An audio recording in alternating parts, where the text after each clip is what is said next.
지금까지 마태복음의 내용을 간략하게 좀 살펴보면 먼저 예수님이 누구신지에 대한 내용들을 우리들에게 가르쳐 주시고 나서 그리고 5장부터 산상수훈의 말씀을 주셨죠. 하나님의 말씀, 하나님의 나라에 대한 부분들을 가르쳐 주시고 그리고 8장과 9장에서는 기적과 치유 사건을 통해서 하나님의 능력이 어떠하신지를 나타내 보여주시고 10장에 와서는 제자들을 세상에 보내는 내용이 나와요. 그러니까 예수님이 누구시고 예수님이 이 땅에 오신 목적에 대한 부분들을 상세하게 기록해 주신 것이죠. 그러면 거기에 대한 사람들이 정당한 반응을 이제 해야 될 차례입니다. 그래서 11장에 보면 예수님의 사역에 대해서 그리고 예수님의 존재에 대해서 사람들이 어떻게 반응하는가에 대한 부분들이 기록되어 있습니다. 어제 우리가 살펴봤던 것처럼 사람들은 세례 요한과 예수님에 대해서 바르게 반응하지 못했었죠. 세례 요한을 귀신 들린 사람이라고 생각했고 또 예수님에 대해서 먹는 것과 술 먹는 것을 탐하는 자 그리고 죄인들과 어울리는 참 이상한 사람이라고 그렇게 묘사하는 것들을 보았어요. 그런데 예수님께서는 그 사람들을 하나의 그런 집단으로 이렇게 묶으셨죠. 이 세대라고 하는 표현을 사용하면서 이 세대가 하나님을 알지 못한다고. 그러니까 그들은 실패한 세대인 거죠. 예수님의 편에서 봤었을 때는 예수님에 대한 믿음을 저버린 믿음이 없는 실패한 세대라는 것을 어제 잘못된 반응을 통해서 가르쳐 주셨어요. 그리고 오늘 이어지는 본문도 마찬가지로 사람들의 반응이 또한 나타났는데 특별히 20절부터 24절은 그들의 하나님 앞에 바르게 반응하지 못한 핵심이 무엇이냐면 그들이 하나님 앞에 회개하지 않았다는 거예요. 하나님 앞에 바르게 그 사역들을 보고 예수님의 말씀을 들었다면 정당한 반응으로서 거기에 대한 회개하고 예수 그리스도에 대한 믿음을 가지고 나아가야 했었을 텐데 그것에 대한 반응을 바르게 하지 못했던 거죠. 그래서 지난 시간에는 세대에 대해서 얘기했지만 오늘은 구체적인 지역에 대해서 얘기하고 있어요. 고라신과 벳세다와 가버나움이라고 하는 특정한 지역에 대해서 그들이 회개하지 않았다. 그런데 이 세 지역은 북쪽에 있는 갈릴리 지역이었어요. 그러니까 예수님이 갈릴리 지역에서 어떤 사역들을 굉장히 많이 하셨잖아요. 예수님의 말씀이 선포되기도 하고 기적들이 일어나기도 하고 그래서 맹인들이 눈을 뜨는 그리고 오병이의 사건이 일어난 그리고 산상수훈의 말씀이 가르쳐진 그런 장소였어요. 그러니까 하나님의 기적과 말씀들이 충분히 보여진 그런 장소에서 이 사람들이 반응하지 않았다는 거예요. 회개하지 않았다는 거죠. 그래서 예수님이 그들을 향해 책망하고 있는 내용이 오늘 본문 20절부터 24절의 내용입니다. 그들은 하나님의 말씀을 계속해서 듣고 있었어요. 그리고 종교적인 열심들을 행하고 있었던 사람들이었거든요. 말씀을 아예 듣지 않았던 것도 아니고 예수님의 기적을 보지 않았던 것도 아니었는데 회개하지 않았다는 거예요. 아무런 반응이 없고 무감각하고 변화가 없는 그런 사람들을 책망하고 계시는 거죠. 말씀을 들었으면 그리고 예수님에 대한 기적의 소식을 보고 간접적으로 그것들을 경험했다면 거기에 대해 반응을 해야 되잖아요. 그런데 이 사람들은 전혀 반응이 없고 이전의 삶을 살았던 똑같은 방식들을 가지고 살았던 사람들이었어요. 말씀을 듣기 이전의 삶과 들은 이후의 삶이 변화가 없었던 거죠. 그래서 그들의 마음이 하늘에까지 높아지는 교만한 마음으로 그들의 삶을 변화하려고 하지 않은 그런 마음으로 똑같은 삶을 살고 있다는 거죠. 변화가 없다는 것은 믿음이 없다는 거예요. 행함이 없는 믿음은 죽은 것이거든요. 반드시 믿음은 행함으로 열매로 나타나야 하는데 이들은 어떠한 변화도 열매도 행함도 없는 그런 상황에 놓인 거죠. 행함이 없는 믿음, 그 믿음은 죽은 것이다. 믿음이 죽었다는 것은 회개하지 않았다는 거고 회개하지 않았다는 것은 그 사람에게 있어서 구원이 없다는 거예요.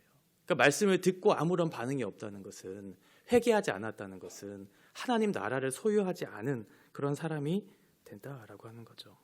이들은 끝까지 반응하지 않았어요. 그래서 두로와 시돈과 같이 당시의 두로와 시돈은 굉장히 부유하고 교만의 상징의 도시였거든요. 그런데 그들보다 더 부유한 마음, 그들보다 더 교만한 마음으로 하나님의 말씀 앞에 반응하지 않았고 소돔과 같이 의인 10명이 없어서 하나님의 준엄한 심판이 일어났던 소돔과 같이 죄악이 가득한 그 도시들보다 더 죄악이 가득한 그런 것으로 비유하면서 그들의 마음이 얼마나 악하고 교만한지를 설명하고 있죠. 그들에게 있어서 주어지는 것은 결국 심판이고 심판을 피할 수 없다는 것을 성경은 말하고 있어요. 그러면 오늘날 이 고라신과 벳세다와 가버나움이라고 하는 오늘날로 하면 어떤 특정한 지역을 얘기할 수는 없겠지만 우리가 확실히 알 수 있는 것은 무엇이냐면 고라신과 벳세다와 가버나움과 같은 지역, 어떤 지역보다 그 지역과 비유되는 오늘날 생각할 수 있는 그 지역과 비슷한 그 장소는 어디일까? 확실한 것은 하나님의 말씀이 들려지고 있는 장소라고 하는 거예요. 하나님의 말씀이 들려지지 않은 장소를 언급하지 않았어요. 그 말씀이 들려지고 있는 장소는 어디겠어요? 교회겠죠, 교회. 예배당이겠죠. 하나님의 말씀을 듣고 있는 자리니까요. 그런데 거기에 대해서 아무런 반응을 하지 않는 거예요. 말씀을 들었는데 마음이 차가워요. 냉랭해요. 무감각해요. 그래서 반응이 없어요. 하나님의 친밀한 교제를 누리고 하나님의 역사하심을 보았는데도 불구하고 아무런 반응이 없어요. 오늘날 예배당에 모인 사람들 중 누구의 이야기겠죠. 그러니까 오늘날 우리 안에 이 말씀을 어떻게 적용해야 될까? 다른 사람이 아니라 우리 안에 참된 믿음이 있는가를 잘 살펴봐야 되는 이유이죠. 말씀이 들려지지 않는 장소가 아니었어요. 말씀이 들려지고 있고 하나님의 역사가 일어나고 있는 장소에서 아무런 반응이 일어나지 않았다는 거예요. 이런 어떤 심판에 대해서 하나님이 선언을 하고 계시지만 그러나 심판을 당장 지금 시행하고 있지는 않으시잖아요. 그러니까 지금 이 말씀을 우리에게 주신 이유는 무엇일까요? 촉구하는 거죠. 돌아오라고. 회개하라고 촉구하는 거죠. 하나님께서는 심판을 유보하시면서 지금도 우리들에게 은혜를 베풀고 계시거든요. 하나님께서 우리들에게 주시는 은혜가 부족해서 우리가 회개하지 못하는 게 아니잖아요.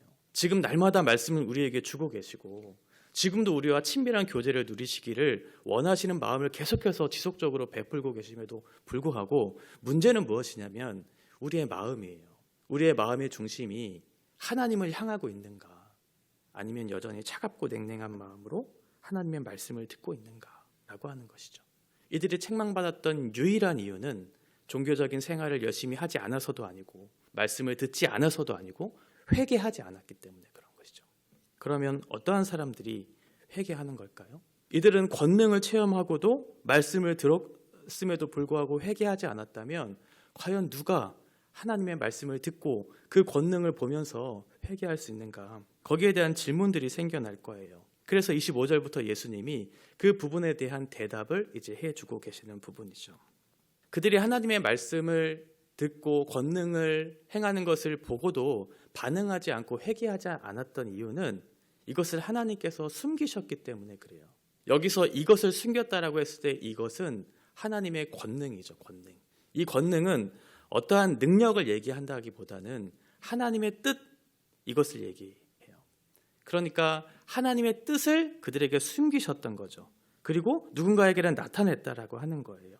이미 9장에서 보면 건강한 자에게는 의사가 필요 없고 병든 자에게 의사가 필요하다라고 말씀하시면서 스스로 의인이라고 생각하는 그런 사람들, 스스로 교만한 마음을 갖고 있었던 사람들에게는 하나님의 나라가 주어지지 않을 것이라고 이미 선언했잖아요. 마찬가지로 여기에서 지혜롭고 슬기 있는 자들이라고 하는 것은 이 문맥 안에서는 바리새인과 서기관들과 같은 사람들이겠죠. 하나님의 말씀을 연구하고 가르치는 사람들, 그리고 그 율법을 소유했다고 하는 사람들, 그 율법을 잘 지켜서 도덕적인 깨끗함을 얻을 수 있다고 착각했던 그 사람들에게 하나님은 감출 것이라고 말씀하고 있어요.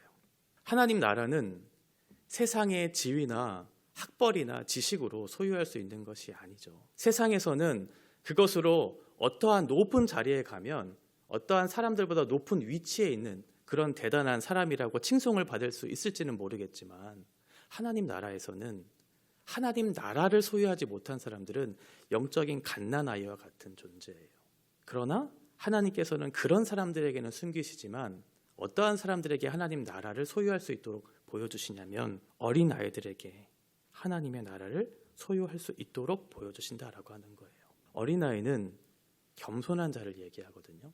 하나님을 절대적으로 의지하는 그 사람들, 하나님을 내 스스로 대적하고 내 스스로 삶을 살아낼 수 있다고 착각하지 않고 내가 하나님이 아니면 절대적으로 살아갈 수 없는 존재라고 스스로를 생각하면서 전심으로 주님을 찾는 그 사람들을 얘기해요. 세상적으로는 지식이 없을 수 있어요. 지위가 낮을 수도 있어요. 학벌이 좋지 않을 수도 있어요.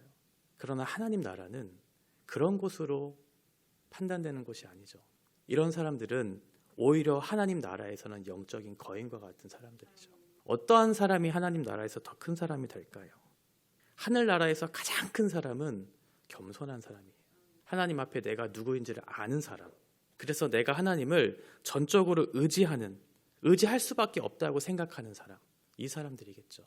그 사람들에게는 하나님이 함께 하시고, 하나님이 함께 하시는 사람들을 누가 이길 수 있겠어요? 가장 위대한 사람은 겸손하게 하나님을 의지하고 찾고 하나님 앞에 나아가는 사람들. 그 사람들은 하나님이 함께 하시기 때문에 하나님 나라에서 가장 큰 사람들이겠죠. 그래서 하나님 나라에서는 교만한 사람이 한 사람도 없어요. 교만한 사람은 하나님 나라에 들어갈 수 없기 때문에 그렇죠.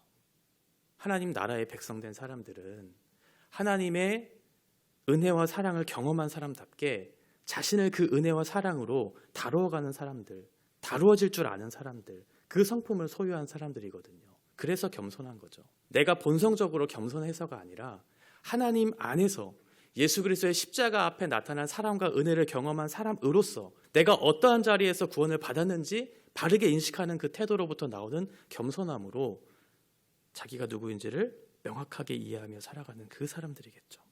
이 사람들에게 하나님을 보여주시고 하나님의 계시, 하나님의 뜻을 나타내 보여주심으로 구원을 얻어 하나님 나라에 들어갈 수 있도록 하신다라고 하는 거죠.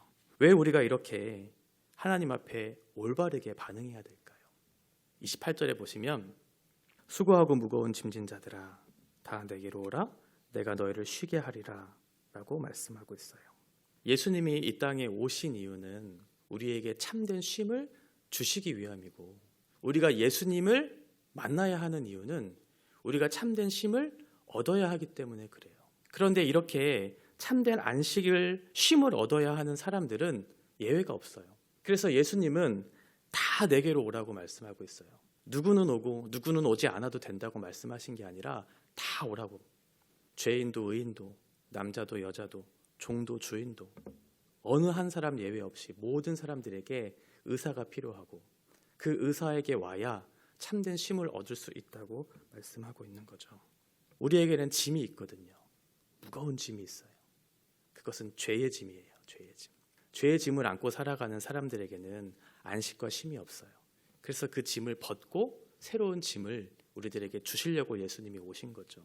죄로 말미암아 파괴된 모든 관계들, 서로를 착취할 수밖에 없는 그런 사람들을 돈에 이용하는 수단으로밖에 여길 수 없는 그런 깨어진 관계들을 회복시키시기 위해서, 그래서 갈등을 회복시키시기 위해서, 참된 평화를 우리에게 주시기 위해서, 그래서 그 안에 참된 쉼과 안식을 주시기 위해서 우리들에게 오신 것이죠. 왜 사는지도 모르고 무엇을 위해서 살아가는지조차 모른 채 열심히 달려가는 그 사람들에게는 평생 쉼과 안식이 없겠지만, 우리의 존재에 대한 바른 인식을 가지고 하나님 안에서 내가 어떠한 삶을 살아내야 될지, 그리고 내 종말론적인 최종적인 그 모습이 어떠한 상태로 우리에게 주어질 것에 대한 소망을 갖고 있는 사람들에게는 무거운 짐이 있을 수가 없어요. 예수님은 우리들에게 그 짐을 벗고 예수님이 주신 멍에를 지고 가라고 말씀하고 있거든요. 그 멍에는 하나님의 말씀대로 살아가는 것이겠죠. 하나님의 말씀대로 살다 보면 여러 가지 수고가 필요해요. 그래서 멍에가 있어요. 그러나 하나님의 말씀대로 살아가는 그 안에서는 참된 쉼이 있어요. 왜냐하면 우리의 참된 자리가 어디인지를 알게 하시고 그 안에서의 삶을 살아낼 때 비로소 인간이 인간다운 모습을 회복할 수 있기 때문에 그래요. 그래서 진리가 우리를 자유하게 하는 거죠. 말씀대로 살아가는 것이 쉽지는 않지만, 그것이 우리에게 수고가 필요한 것은 맞지만, 그러나 그 안에 참된 안식이 있다고 말씀하고 있어요. 말씀을 통해서 하나님이 창조하신 세상이 어떠한 것인지, 그리고 하나님의 뜻대로 부르심을 받은 하나님의 사람들은 어떠한 자리와 신분과 지위와 영광을 소유하고 누릴 수 있는지에 대한 이해와 누림을 경험하게 된다면 우리의 영혼은 참된 쉼을 얻을 수 있을 거예요. 예수님은 지금도 그 초청에 응하시기를 기다리고 계시고, 당장 심판하지 않으시고 지금도 은혜를 베푸시기를 기뻐하시면서 돌아오라고, 회개하고 돌아와라 라고 말씀하고 있어요. 오늘날 이처럼 고라신과 벳세다와 가버나움과 같이 수많은 기적과 말씀들이 일어나는 이 지역, 대한민국 땅에 우리들은 하나님의 말씀에 어떻게 반응하고 있나요? 예배당에서 말씀을 듣고 하나님의 말씀을 듣는 우리들에게 우리의 마음은 차갑거나 냉랭하거나 익숙하지는 않은지, 아니면 우리의 마음이 깨어지고 하나님 앞에 우리가 다시 한번 주님의 은혜를 붙들며 살아내고자 하는 강한 열망과 주님을 향한 뜨거운 사랑이 우리의 마음을 요동시키고 있는지 우리의 마음을 점검해 봐야 되겠죠. 하나님께서 오늘도 우리들에게 내 안에 나를 통해 그 쉼을 얻기를 원하시는 마음을 우리들에게 베풀어 주고 계세요. 그 쉼은 예수님 안에만 있다고 성경은 말하고 있습니다. 이 초청에 응하시는 저와 여러분의 참된 은혜가 있기를 바랍니다. 기도하겠습니다. 하나님 아버지, 은혜를 감사합니다. 예수 그리스도의 십자가의 은혜가 날마다의 삶 가운데 경험되고 또 들려졌을 때 우리는 하나님 앞에 바르게 반응해야 함에도 불구하고 언젠가 십자가가 익숙해졌고 예수 그리스도의 은혜가 마치 우리들에게 당연히 주어져야 되는 것처럼 여겨지는 그런 무감각 속에 살아갈 때도 있습니다. 하나님, 우리의 마음이 깨어지고 말씀 앞에 우리의 영혼들을 바르게 세워지는 과정들이 우리 가운데 다시 회복되어지는 은혜가 있기를 원합니다. 말씀을 통해 우리의 부족한 부분들, 우리가 바꿔야 될 부분들을 하나님 앞에 참되게 회개하고 말씀으로 돌아가서 주님이 원하시는, 기뻐하시는 참된 구원과 그 쉼의 은혜를 누리는 그 복을 우리들이 경험할 수 있도록 우리 가운데 은총을 베풀어 주시고, 우리 한국교회와 또 우리 교회와 하나님의 말씀을 바르게 대해서 그 말씀을 통한 살아계신 하나님을 모두 다 경험할 수 있는 은혜가 우리 가운데 있기를 원합니다. 그래서 참된 영원한 안식으로 초대하시는 그 초청의 그 은총을 우리 모두가 경험할 수 있도록 하나님께서 은혜를 베풀어 주시옵소서. 예수님의 이름으로 기도합니다. 아멘.